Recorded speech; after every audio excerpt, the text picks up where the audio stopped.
It's a disheartening development after 3 years of wrangling over the implementation of the South Sudan peace agreement. The southern partner in the agreement, the Sudan People Liberation Movement, has moved from complaining to action, announcing a suspension of its membership in the national government in Khartoum. The SPLM Interim Political Bureau has recalled all its ministers and presidential advisors from the Government of National Unity. Our ministers will not report to work until these contentious issues are resolved. The SPLM has set up a crisis management team to manage the current crisis. The agreement that ended 22 years of civil war in southern Sudan included a sharing of power and wealth between the south and the north, as well as a roadmap for democracy and economic development in Sudan. But major hurdles arose in the process. The two sides have failed to agree in borders between north and south, especially in oil-rich areas like Abyei. They failed to integrate the armed militias and to introduce legislative reforms. SPLM says the ruling National Congress has failed to deliver on fair distribution of oil revenues and to give real power to the south. SPLM's decision to freeze its participation in the federal government will mean a freeze on the implementation of the agreement and the prospect of a return to armed conflict in the south. The timing couldn't have been worse for Sudan, when in Darfur there has been renewed outbreaks of fighting. As the latest pictures from a recent attack on the town of Muhajiriya in southern Darfur show, civilians have borne the brunt of the fighting. A situation that could lead to the failure of the latest attempt to bring the warring parties to peace talks in Libya later this month. Mohammed Val, Al Jazeera. PAGAN AMUM is the Secretary General of the Opposition in Juba in the south of Sudan. We heard a little bit from him in Mohammed's report there. But within the last half an hour, I've had a chance to talk to him via video phone, and he accused the Sudanese government of violating the comprehensive peace agreement known as the CPA. Absolutely, the CPA is the most important achievement in the history of Sudan.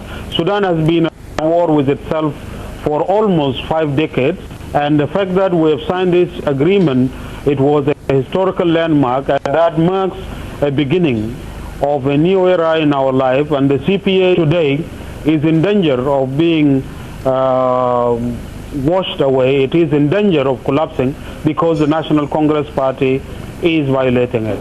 But if and that is why we have taken these measures to save the CPA and to save the peace agreement. We, as SPLM, we want peace, we want democracy in our country, and we are calling on the National Congress to build peace with us and not to violate the CPA and not to dishonor this agreement like they have dishonored so many agreements they have signed before. But the concern of many people will be that if you are no longer part of the unity government, if in your opinion the comprehensive peace agreement is no longer working, that there will be a return to conflict. Is that likely? We are part of the government of national unity.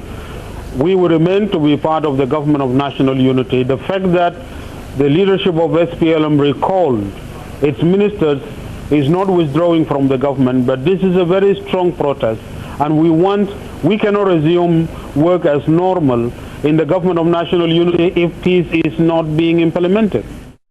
Well, shortly after the opposition's announcement, we spoke to Dr. ISMAEL Al-Hajj Musa, a Sudanese government official in Khartoum.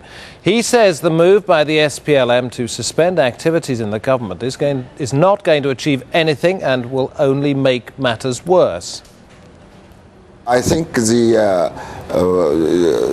movement need to revise this decision and to come back and try to resolve the problems inside these instances, because outside you will aggravate this situation instead of trying to solve it.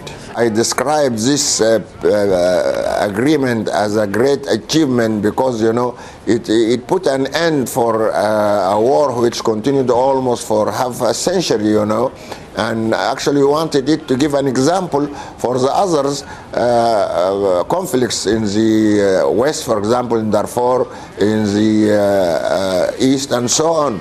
And now, from the very beginning, it was clear that there are some differences between the two partners concerning the international forces in Darfur, concerning the international criminal court, concerning a lot of things. But the problem is that they don't discuss this inside the instances, inside the bodies and the establishment established by the partners themselves, but they discuss this in the media. And this aggravates the problems instead of solving them.